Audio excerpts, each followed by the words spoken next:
Olá pessoal, sou Paula Ribeiro e estamos dando início agora a mais um podcast da Beneficência Portuguesa de Santos.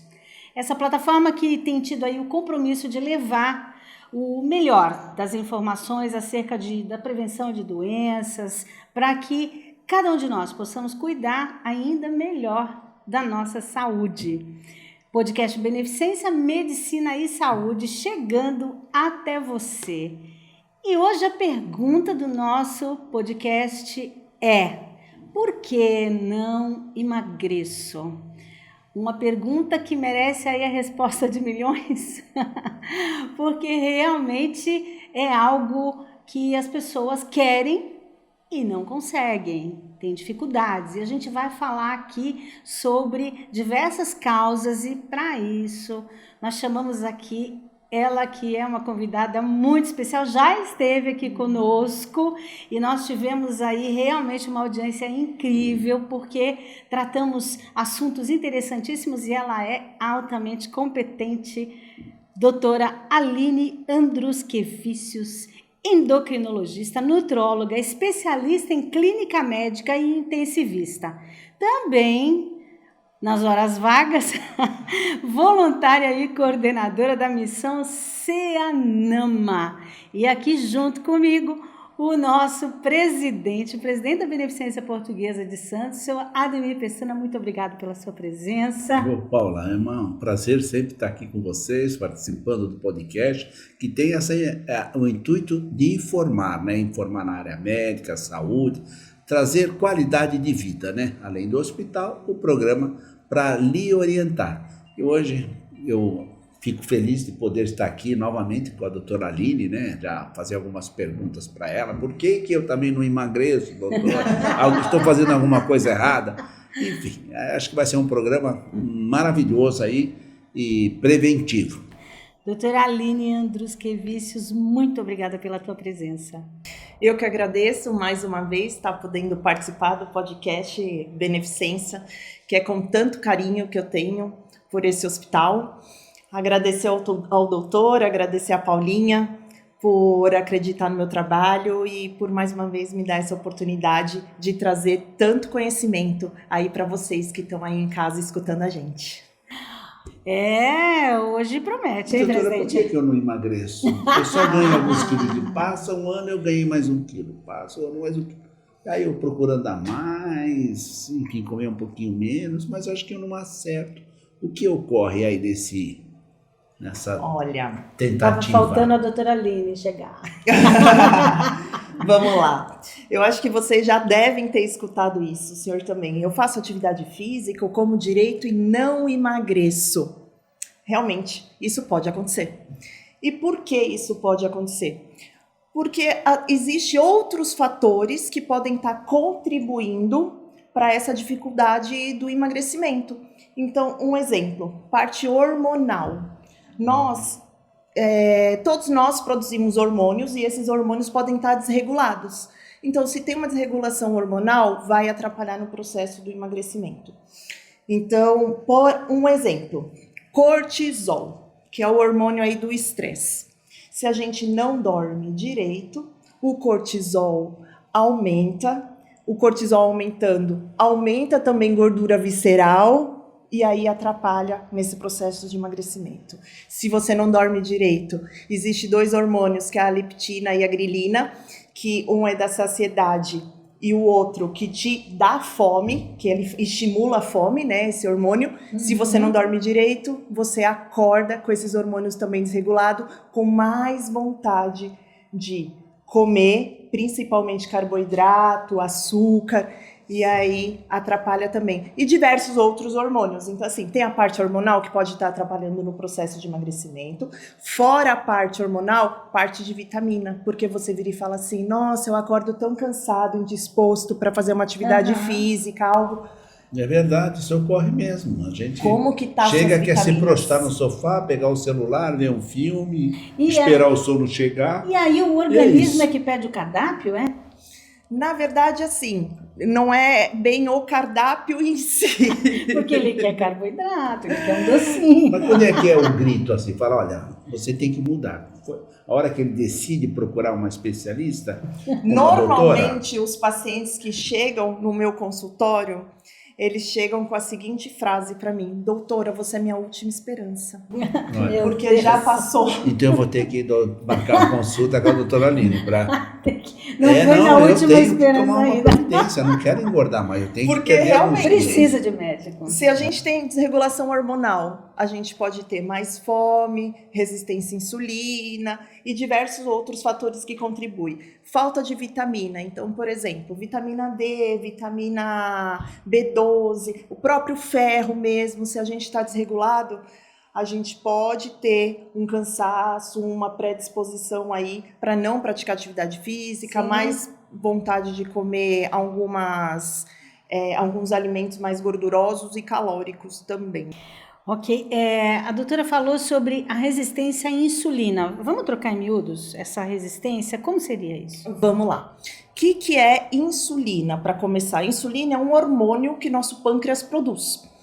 E a insulina, quando a gente começa a falar que o paciente tem resistência à insulina, o que significa? Que a insulina está começando a produzir tanto no seu organismo, só que essa insulina não trabalha direito. Então é uma insulina meia boca lá, que não funciona direito no seu organismo. Uhum. E aí, qual que é o problema da resistência à insulina? Quem tem resistência à insulina começa a ter maior acúmulo de gordura abdominal, consequentemente, maior risco aí de ter diabetes, hipertensão, doenças cardiovasculares. Uhum. E começa com a resistência à insulina, pode começar com a resistência à insulina, e o próximo passo é virar um pré-diabético ou mesmo ter um diabetes.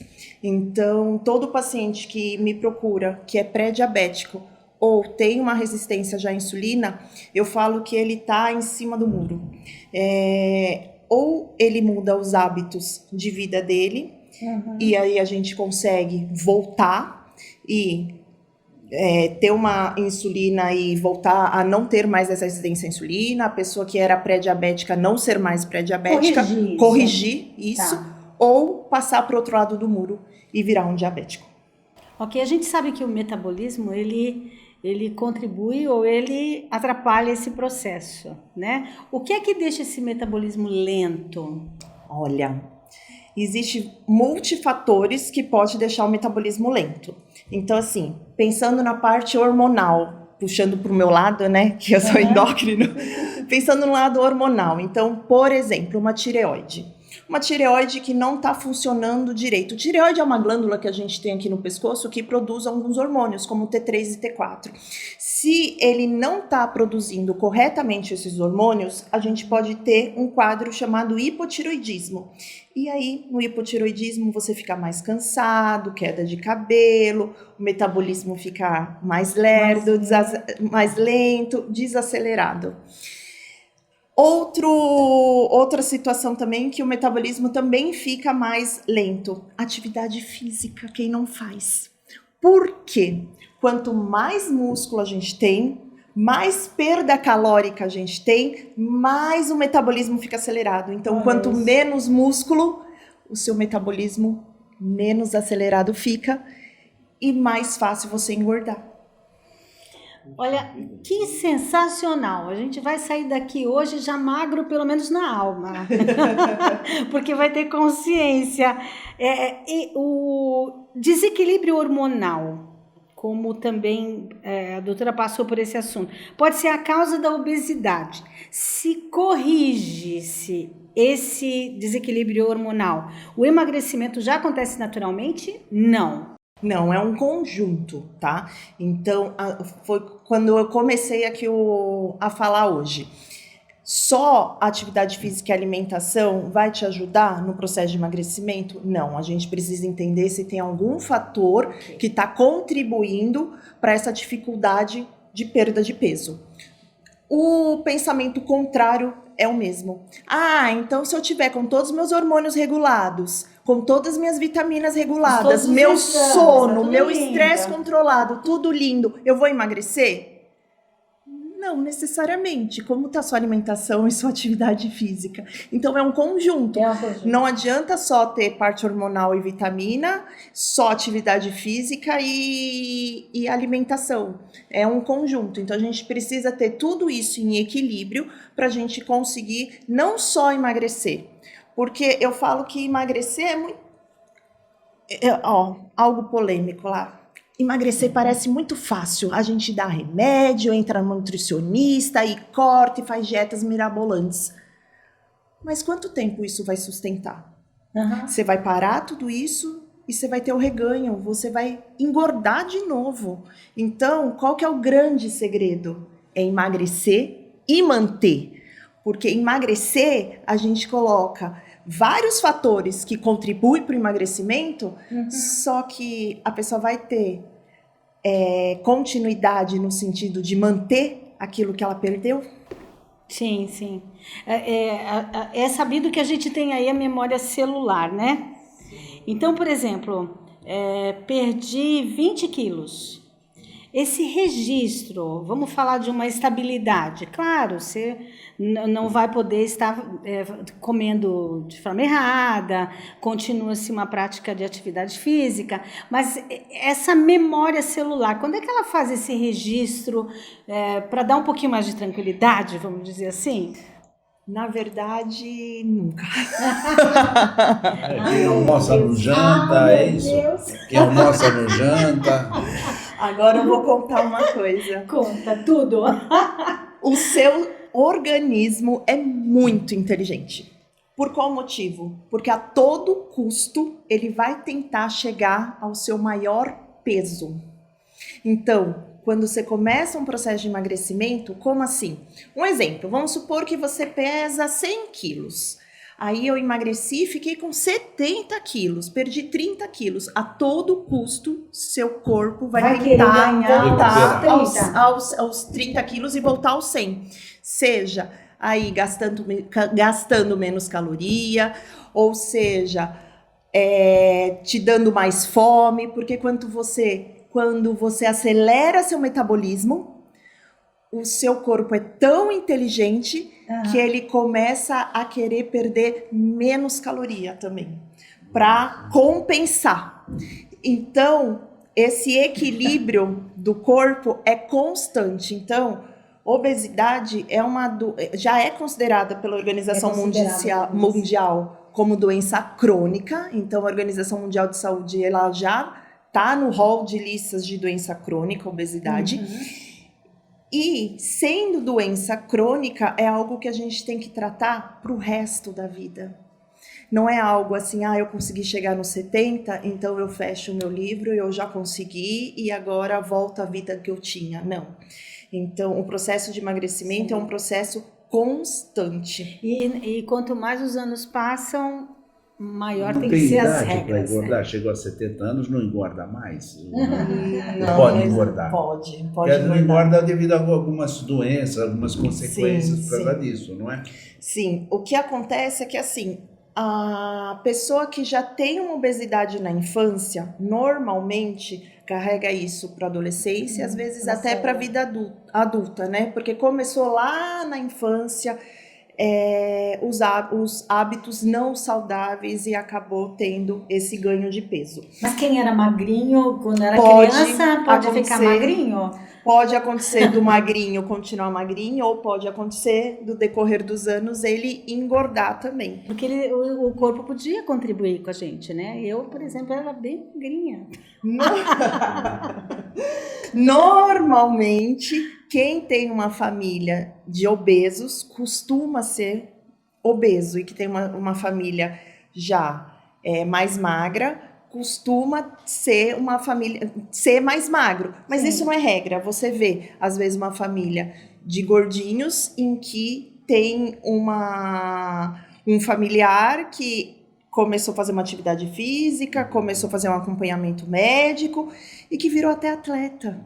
Sim. Então, e o ao contrário também, a gente tem essa verificação, mas ambiente que a gente vive. Eu sou mais ou menos assim. um ambiente. Capaz de ir para uma academia, que nem no prédio, fico um mês e meio, depois eu paro, não dou continuidade. Não, agora só vou caminhar. Academia, já cansei. Então, agora tem outras pessoas não, né, que vão para a academia e precisam daquilo. Aquilo é uma necessidade como uma alimentação. E aí a pessoa consegue se manter pela própria força de vontade, coisas que às vezes não, a gente não tem. Eu tenho essa dificuldade também. Quando a gente cria o hábito, o próprio corpo, ele pede. Parece que fica até com uma gastura, porque precisa ir na academia, não é isso? Infelizmente, se a gente ficar esperando a gente ter motivação para a gente ir para a academia, muitas vezes a gente não vai ter.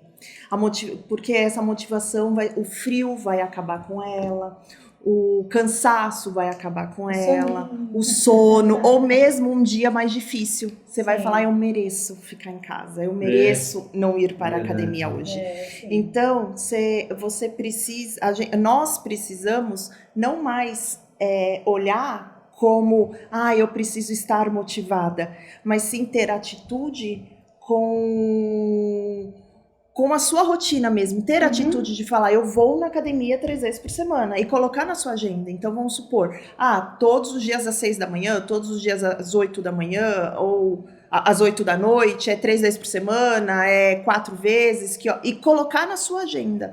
Porque se você não colocar na sua agenda, você vai esperar ter motivação. Porque a gente tem um reloginho, né? Se você programar para aquele meio que já desperta para fazer, né? Vira rotina. Vira rotina e você passa a fazer, é verdade. Porque o nosso corpo, ele é esse computador aqui, né? Se a gente programa, ele vai Muitas vezes responder. O paciente até tem uma motivação. Então, por exemplo, é uma doença que ele foi diagnosticado, alguém perto da família que às vezes falece por alguma consequência. Então, vamos supor, uma pessoa obesa, ela tem o risco maior de ter infarto, AVC, e aí ela fica sabendo que alguém próximo faleceu por um infarto, um AVC, aí ela olha para ela e tem a motivação de querer uma vida melhor, mais saudável. Mas não é todo dia que ela vai ter essa motivação.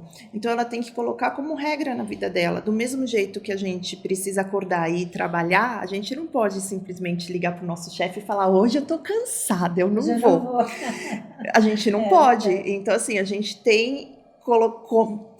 precisa colocar a academia como regra também. Então, aquele que não quer ir para a academia, quer sentar, ele tem que fazer a cirurgia. Porque não tem vontade para nada, ele tem que se mutilar para emagrecer. Mas se não tiver adquirido um bom hábito, não é isso, doutora? Aí ele vai engordar de novo. Tem um índice muito alto de quem faz bariátrica, a cirurgia para emagrecer, que tem as indicações para a gente, né, fazer a bariátrica com o paciente, mas tem um índice muito alto de quem faz bariátrica ter o reganho, voltar a ganhar o peso. Já pensou? Que aí você vai para um procedimento tão invasivo e não consegue manter também. Então, o ideal... Vamos chegar a uma conclusão. O ideal é aprender a comer corretamente, a ter um bom estilo de vida, a frequência de exercícios, para que a gente não tenha esse efeito contrário, né? Sim, o tratamento da obesidade, o processo de emagrecimento, ele leva 3 fases. A primeira fase tem uma duração mais ou menos de 3 a 6 meses, dependendo aí de cada pessoa, que é onde ela tem a maior perda. Depois ela entra numa fase que a gente chama de platô, que fala, nossa, parece que eu faço, não emagreço, ou eu estou emagrecendo bem pouquinho. E entra numa terceira fase, que é a fase ou de você conseguir manter aquele peso, ou ter o efeito sanfona e reganhar. A gente vai falar agora, inclusive já estava aqui na agulha para te perguntar sobre jejum intermitente, dieta restritiva e o efeito sanfona. Vamos falar sobre isso? Vamos, excelente. O efeito sanfona acontece principalmente aqueles pacientes que têm dietas muito restritivas. Porque quando ele começa a ter dietas muito restritivas, chega uma hora que o nosso organismo, de novo, ele é tão inteligente que ele começa a falar, eu não sei que horas ela vai comer de novo. Eu não sei que horas eu vou ter esse nutriente. E começa a querer como se fosse estocar. Então vira e fala assim, nossa, eu não como e não emagreço. Mas o segredo não é não comer. É comer corretamente. Exato, e realmente comer. E realmente comer.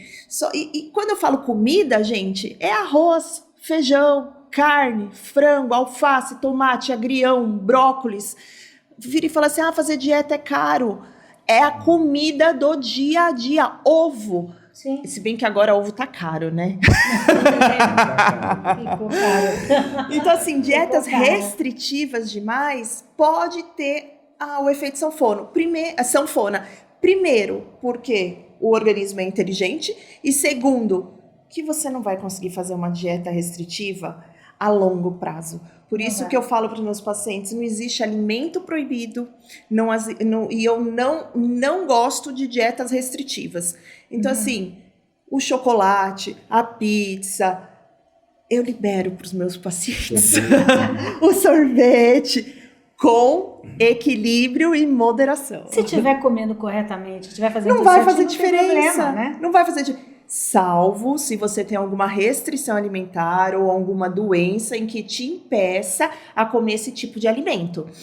Se não tiver nenhuma doença ou restrição, tá liberado, com equilíbrio. Você não vai deixar de sair com seu marido, com a sua esposa e deixar de tomar sua taça de vinho, de ir no domingo na casa da avó, da mãe, comer sua macarronada. Não é isso que vai fazer a diferença no seu emagrecimento. Olha lá. E o jejum intermitente, que tem uma febre. Excelente. Eu gosto bastante do jejum intermitente. O jejum intermitente já tem estudos aí, inclusive tem algumas contraindicações, lógico. Então, por exemplo, grávida não pode fazer, criança, diabetes tipo 1 não pode fazer. Mas para o diabetes tipo 2 já está tendo estudo de algumas recomendações. Mas o mais importante do jejum intermitente não é só quantas horas você fica sem comer, mas como você quebra esse jejum. Então, qual que é o primeiro alimento que você vai colocar dentro do seu organismo no momento que você vai quebrar esse jejum? Então, você não pode colocar um açúcar, um carboidrato, você precisa ter a estratégia certa para quebrar esse jejum, que aí sim ele vai ter efeito e resultado. Uma dica. Começar, por um exemplo. Vamos supor que você fez o jejum intermitente e agora a sua próxima refeição vai ser o almoço. Começar pela salada, pela proteína e não pelo carboidrato. Olha, nós estamos aprendendo muitas coisas aqui, presidente. E essas pessoas que compram muita vitamina, vai pelas redes sociais, né? Vitamina você não sente dor nas juntas, e tome isso para repor aquilo. Aí você vai ver, tomar umas 10, 15 vitaminas por dia sem um controle. Como é que deveria ser isso? O médico deveria passar essas vitaminas? Por exemplo, excesso de vitamina D ou vitamina C. Pode dar complicação, sim. Pode complicar, sim. Eu sou muito a favor de suplemento e vitamina. A maioria dos meus pacientes eu suplemento, principalmente... Isso diminui assim saciedade? A saciedade? Sim. Tem suplementos que ajudam a diminuir fome, aumentar a saciedade, ajudar na resistência à insulina. Então, assim, existem suplementos hoje no mercado maravilhosos, mas precisa ter um acompanhamento. Não necessariamente com o médico. Pode ser um nutricionista, pode ser um médico, mas ter um profissional que acompanhe e vê a necessidade de você tomar aquele suplemento. Por 2 motivos. Você pode não estar precisando daquele suplemento e não fazer mal no sentido de, que nem uma toxicidade de vitamina D. Mas você está jogando dinheiro no lixo. Eu falo que é o suplemento que está saindo pelo xixi. Você está tomando e está eliminando. Está tomando e está eliminando. Porque você não precisa, o organismo não precisa. Que é o caso da vitamina C, por exemplo. A gente fica... precisa ter indicação. E a vitamina D, que se de repente alguém começa a tomar indiscriminadamente, pode realmente ter uma elevação aí de cálcio, ter problema renal. Inclusive, eu escutei um caso muito triste de uma jovem de 24, 25 anos que estava internada em fila de transplante renal. Isso foi esse ano, porque uma profissional que não era nem médica, nem nutricionista, indicou altas doses de vitamina D semanalmente para ela, e ela perdeu o rim. Olha, que perigo. E ela perdeu o rim. Nós já estamos caminhando para o final. Passa sempre muito rápido, eu falo. Quando o assunto é interessante, então a gente nem percebe. Rapidamente, para a gente poder encerrar, doutora, alguma estratégia para ativar o hormônio do emagrecimento? Olha, a gente tem 2 hormônios aí, que é a leptina e a grelina. A leptina, ela traz a sensação de saciedade, e a grelina, ela estimula aí a fome, é o hormônio da fome. Então, dormir bem. Então, a gente precisa dormir bem. E quando eu falo dormir bem, 8 horas. 8 horas de sono. A gente precisa desligar celular, televisão, aquelas luzinhas dentro do quarto. Repouso mesmo. Repouso. Fazer higiene do sono. Estresse, eu sei que é difícil na nossa vida, né? Dia a dia, trânsito, família, marido, filho, trabalho, mas controlar o estresse é essencial. Quantidade de água suficiente para você tomar, porque se você não tomar a quantidade de água suficiente, você acaba prejudicando o processo de emagrecimento. E aí eu vou abrir uma aspas, não são 2 litros, é 35 a 40 ml por quilo de peso que você calcula aí. Então, uma pessoa de mais ou menos 70 quilos precisa tomar em torno de 2 litros e 700, 2 litros e 800 de água por dia. Alimentação, atividade física, então não é só procurar um médico e querer um remédio milagroso, porque o remédio é a cereja do bolo. O bolo, existe muitos fatores que vão influenciar no seu processo, e não só no processo de emagrecimento, mas manter o que você perdeu. É isso aí, pessoal, e chegamos ao final de mais um podcast. Muito obrigada, presidente Ademir Pestana. Hoje só aprende, né? Aprendemos muito aqui. Doutora Aline, muito obrigada por nos ceder aí, né, esse conhecimento tão vasto, tão amplo. E para você que nos segue, estamos aí sendo transmitidos pela TV Com, TV Serra do Mar, está aparecendo para você aí os canais, os horários e nas nossas redes sociais. Podcast Beneficência, Medicina e Saúde chegando até você. Até a próxima. Tchau, tchau!